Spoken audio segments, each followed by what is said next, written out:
Okay, hi guys. When we left off before spring break, what we were talking about was something called the dot product of the dot product of two vectors. And so we're going to pick up from there. We might back up a little bit and talk about a few things we may have mentioned before break, but then we should be able to talk about a few things beyond that. So first off, the definition. Suppose vector v is v1i plus v2j. This is in the ij format. And vector w is w1i plus w2j. Where v1, v2, w1, w2 are real numbers, and so these are two vectors in two-dimensional space. We define, this is the definition of the dot product, v dot w is essentially you multiply the two first components, you multiply the two second components, and add those together. So what we generate is v1 times w1 plus v2 times w2, and that is the dot product of those two vectors. So let's do a specific case. Suppose we have, suppose vector v is 4i plus 3j. Vector w is negative 6i plus 2j. Now we'll see if we can draw a little sketch of this to get a feel for what this might look like. So here's 1, 2, 3, 4i, 1, 2, 3j.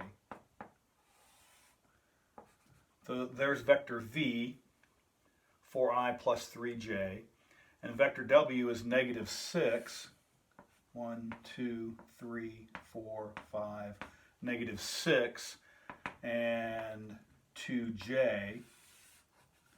So within the limits of my not very well drawn picture, this is vector v and this is vector w, and what we want to see is what is the dot product of those two vectors.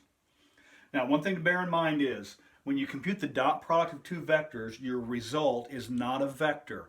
The dot product of two vectors is a scalar, a real number. And so the dot product v dot w is component multiplied by component plus component multiplied by component. That's a real number plus a real number. The dot product of two vectors is a scalar, a real number. Remember that for our purposes, a scalar is any real number. All right, so that's those are two vectors given, and we found their dot product. All right. For now, that's just the computation to be able to do. Given two vectors, be able to compute their dot product. All right. So in this particular case, what is v dot w? Where vector v is 4i plus 3j, vector w is negative 6i plus 2j. So let's just run through the computation. So vector v dot vector w, so those multiply the two corresponding components together. So that it would be 4 times negative 6 plus multiply the two j components, 3 times 2, negative 24, plus 6, negative 18. So a couple things. When you form the dot product of two vectors, your answer is a scalar. Now, specifically what this number means and how it is used, we'll talk about that in just a little bit. But for now, that's what you need to be able to do. Given a vector, be able to find, or two vectors rather, be able to find the dot product of those two vectors. All right? You can practice that as much as you care to, and there'll be several examples for you to practice through. But dot product is straightforward. Multiply first component times first component. There's the 4 times the negative 6. Second component times second component. That's the 3 times the 2. multiply, add them up. That works out to negative 18. All right? So, now, there's nothing that requires the two vectors whose dot product we're computing need to be different vectors. It's possible to take a vector and dot product that vector with itself. And so, here's a specific case. What is vector v dot product with itself? And let's suppose vector v is the vector 4i plus 3j. So this is my same vector v I had before. What do we mean by vector v dot v, or vector v dot vector v, where v is this given for 3. So that would correspond to 4i plus 3j dot product with itself. All right? So multiply the two first components, 4 times 4, multiply the two second components, of course they're the same also. 16 plus 9, 5 rather. In this particular case, vector v dot product with itself is 25. All right? That by itself is not particularly important, but there's something else to notice. Suppose we want to review something. We want to take the norm of vector v. Now let's remember the norm. The norm is the length of the vector. That's the interpretation that we're giving to it. And so vector v is found using Pythagoras. So the norm of vector v is first component v1 squared, second component v2 squared, and then square root of the whole thing. In this particular case, vector v is 4i plus 3j.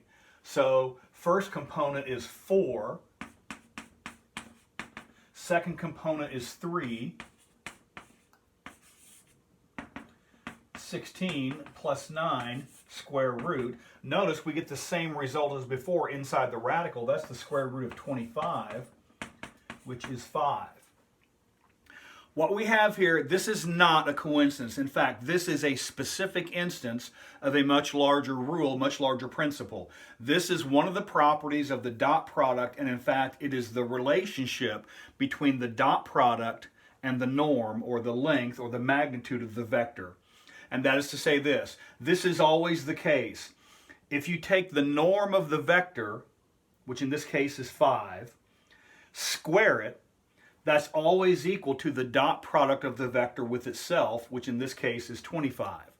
Now there's nothing magic about 4 and 3 and 25 and 5. This would be true of any vector. For any given vector, the dot product of the vector with itself is equal to the norm of the vector squared. That property is true in all circumstances for all vectors. The dot product of a vector with itself is equal to the norm of that vector squared. That product has some theoretical value, it has some practical value, but that is one of the main properties of the dot product. And now we're going to talk about a few of the other properties. So,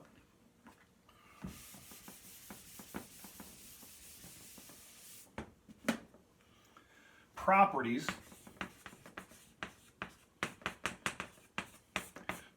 of the dot product. All right, the first, these are in no particular order, but the first I'm going to list here, for any two vectors v and w, the dot product of v dot w is equal to the dot product of w dot v. That is to say, the dot product is commutative. The order of the dot product is irrelevant. You get the same result either way. All right. The next is, if we have three vectors,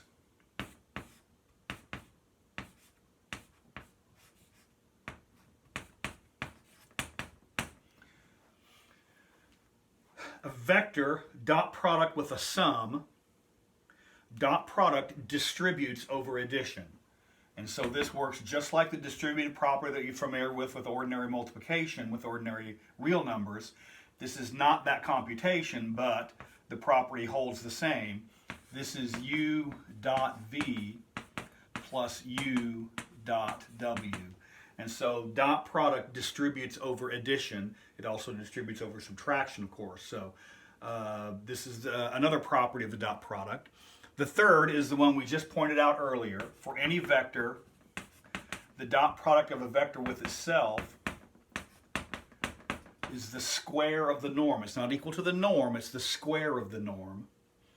And then one that should be pretty straightforward, the zero vector dot product with any vector is equal to the zero scalar. What's important to remember is these are vectors. On the left-hand side, these are vectors. The zero vector dot product with any vector is equal to the zero scalar. This is a real number. All right? So those are four of the basic properties of the dot product. And now we're going to talk about what really is at this stage of the game for our work. This is the primary use of the dot product. It is used to find the angle between two vectors. So I'm going to erase these. These properties you have, you can pause and write those up. But now we're going to get to the main property for our purposes of the dot product. Is that dot product deals with the angle between two vectors. All right? So, if vector v and vector w are given,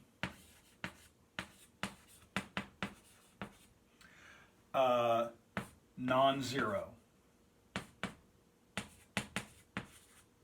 So neither v nor w is the zero vector. Remember that the zero vector is the only vector that does not have a direction. It does not have an angle associated with it.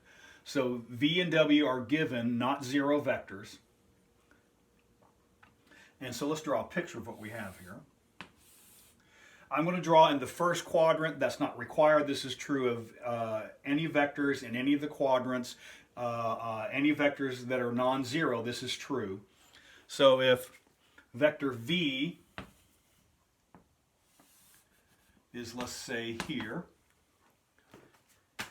and vector w is, let's say, here, then we define theta. Theta is the angle between them. Theta is the angle between v and w. We assume that theta is a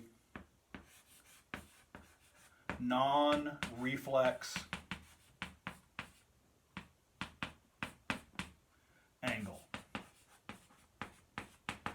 Remember what that means. If I have an angle, if I have two vectors emanating from the same point, there actually are two angles here. Here's one angle, theta number 1. Here's another angle, theta number 2. The angle whose measure is greater than 180 degrees is a reflex angle. The angle whose measure is less than or equal to 180 degrees is not a reflex angle. So for our purposes, we want the non-reflex angle. For our purposes, we will always take the clockwise direction. So for our purposes, the angle between them is the clockwise measure. It is a positive degree measure angle. Another possibility is, here's vector 1, here's vector 2. That's one angle between them. Here's another angle between them. When we talk about the angle between the vectors, we do not mean the reflex angle. We mean the non-reflex angle between them. And there are several scenarios possible, but that's what we talk about. The angle between the vectors is the non-reflex angle. All right? And here is the big property. This is the one that you're going to want to make sure and have thoroughly imprinted in your mind, not just for what we're going to be doing, but for what you'll be doing when you take your physics course, all sorts of things. That is this.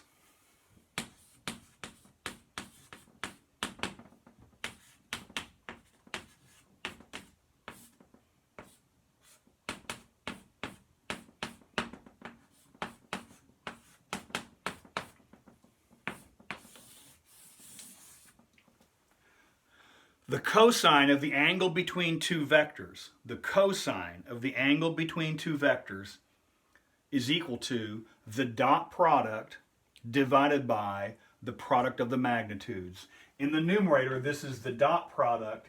In the denominator, this is ordinary real numbers multiply. The norm, or the magnitude of the vector, this is a real number, this is a real number. This is ordinary multiplication of two real numbers. So the denominator is a number. The dot product, remember that the dot product takes two vectors and gives a real number as a result.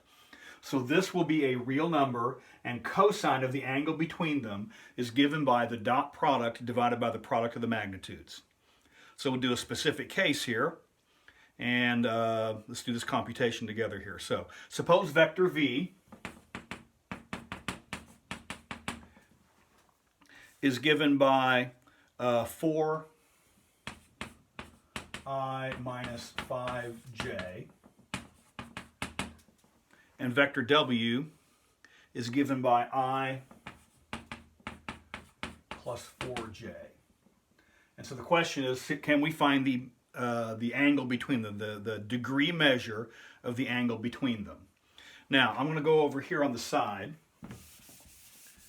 and just to get a feel for this, the picture is not necessarily required, but just to get a feel for this, I'm going to draw a picture of our two vectors here. So vector v is the green, 4I minus 5j.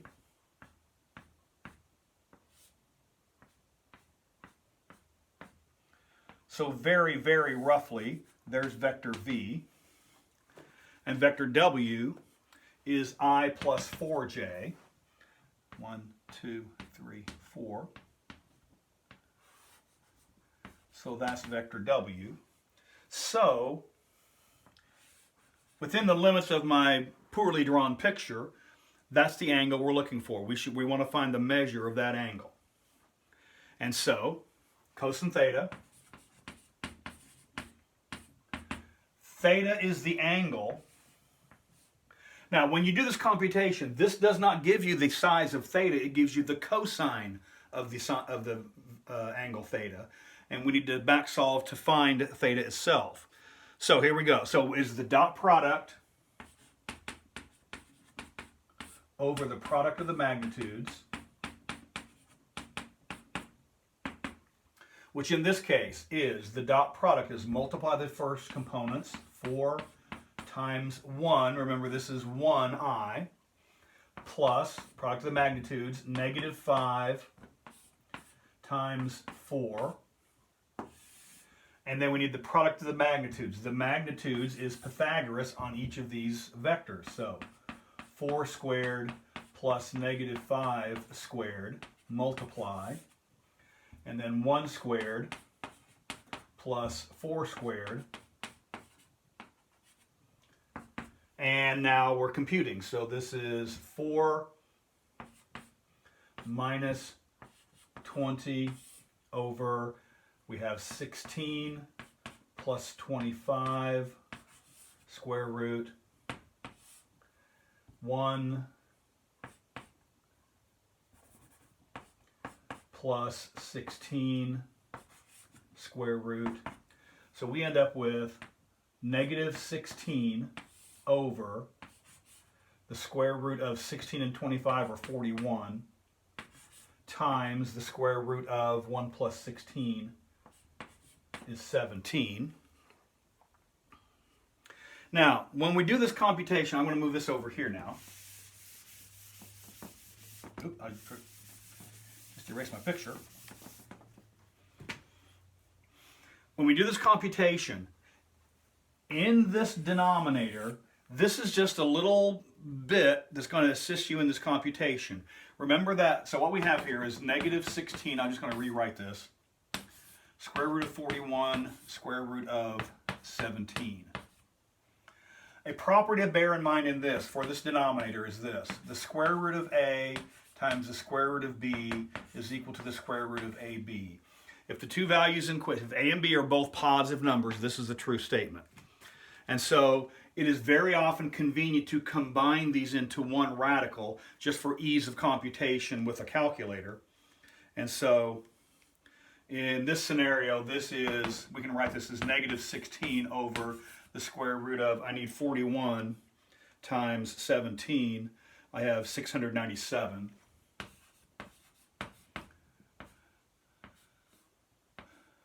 So this property, the product of the square roots is the square root of the product, assuming the arguments are positive, is it's a convenient little property here. And then you do this computation with a calculator, and what I have is negative 0.568.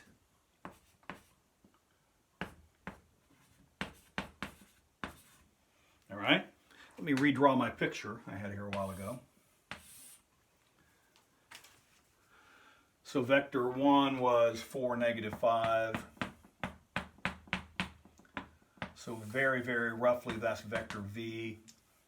And vector w is 1, 4. So very, very roughly that's vector w, and we're looking for that angle theta. All right, so this is not the measure of this angle. This is the cosine. So what we have is cosine theta is negative 0.568. The specific number is not important, but the cosine of theta is equal to that value. What we need to do is find theta itself, and of course what you do is we take cosine inverse of both sides of this equation. If you take cosine inverse of cosine, you get the argument theta itself, and that's equal to cosine inverse of negative 0.568. And make sure your calculator is in degree mode. This can be done in either degrees or radians. Our text and most of this work is typically done in degree mode. And so I want cosine inverse of negative 0.568. And it is approximately, these are all now brutal approximations. When I'm writing equals, what I mean is either equals or approximately equal, as the case may be. And so this is approximately 124.6 degrees. Again, this is an approximation, and even within the limits of my bad picture, that's a little bit more than 90 degrees. That's my 124.6 degrees. So, using the dot product, you should be able to do the computations, and given any two vectors, you should be able to find the measure of the angle between them. I'll do one more quick example, and then I'll set you off to work on a few problems on your own. The vectors themselves don't matter, so I'll say given. Suppose vector v is negative 6i plus 2j, and w is, let's say,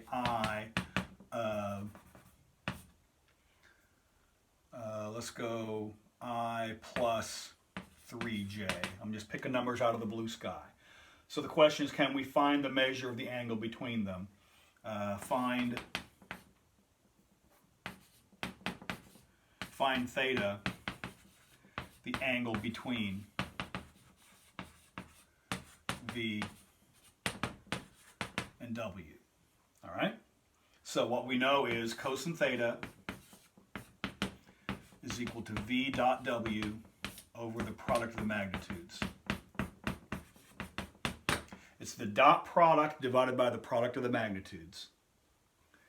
And this is now a straightforward computation.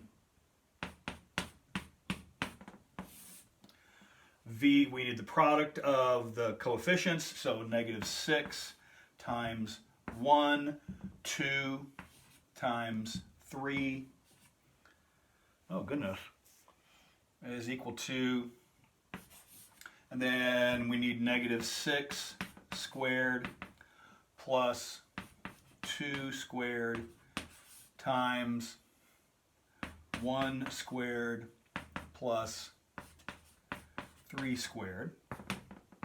Put them all together, see if we can spell mother. This is negative 6 plus 6.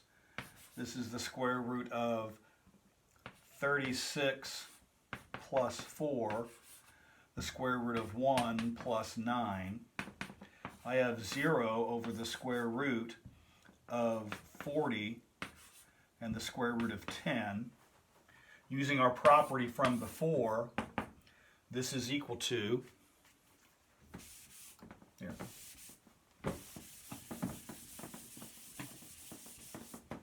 using our property from before, this is equal to 0 over the square root of, I need 40 times 10, square root of 400. This actually works out to be 0 over 20. The point is that's 0. So we have cosine theta is equal to 0. That means theta is cosine inverse of 0. And if you use your calculator, or you should know this also without it, but in any event, the angle between the vectors is 90 degrees. So it turns out there's a special name for that, but the point is, given any two vectors, you should be able to find the measure of the angle between them. Now, for practice on this, you can look in the text, and you should be able to work on page 629 in the text, numbers 9 through 20. All right, so you can set yourself to work on that. We'll come back and talk about a few other things in the next video.